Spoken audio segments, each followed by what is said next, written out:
So the rules around Social Security are already complex enough for couples and individuals, and they can fortunately become even more complicated after losing a spouse. The good news, though, is that widows are given a few unique options based on the different types of Social Security benefits that we claim.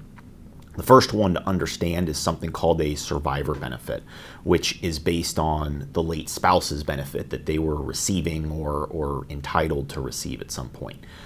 When one spouse passes away, the surviving spouse is generally eligible to receive the larger of the two Social Security benefits that the couple was either receiving or eligible to receive. So in other words, the smaller benefit typically goes away, and the surviving spouse can keep the higher benefit amount if they're past their full retirement age.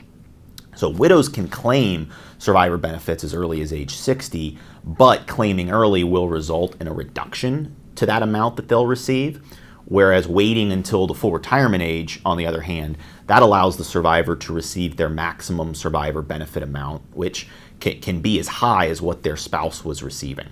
So naturally, this creates the important decision around timing, when to begin receiving that survivor benefit, if it's not something that's automatic.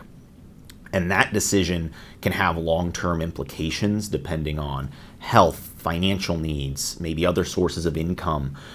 So there is a planning opportunity that's important in that decision because of some of the flexibility that widows have based on their own retirement benefit that they may have earned based on their own work history, and then this survivor benefit that they are now entitled to. So widows actually have the ability, it's a unique ability, to claim the survivor benefit first and then switch to their own retirement benefit later, all the way up to age 70 at the very latest, if that would be beneficial for them. So again, a widow might choose to begin receiving the survivor benefit earlier in retirement, either at or before their survivor full retirement age, and then they can wait and allow their own Social Security benefit to continue growing. And then at age 70, switch over and claim that benefit now instead based on their own record if it does become larger than the survivor benefit. So easiest to put an example to this. Let's say a survivor benefit at age 63 is $2,000 per month.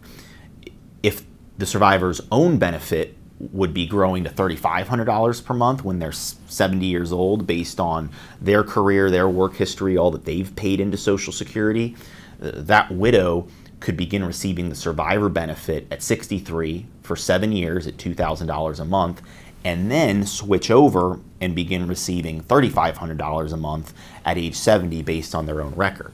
So understanding this nuance, and it's complicated, it can be hard to get the mind around, but understanding that nuance could quite literally allow for tens of thousands of dollars. We've even seen in some cases hundreds of thousands of dollars in additional Social Security benefits over a widow's lifetime. The important thing, though, that is overarching everything is understanding with Social Security how the timing of claiming benefits fits into the broad financial picture. The decision around when to claim, it influences other planning decisions, such as when to withdraw from retirement accounts, how investments are allocated, how taxes are managed over time. And it can be tricky to evaluate because there's a lot of unknown variables that go into the decision around the timing of claiming Social Security benefits, particularly around the surviving spouse's life expectancy.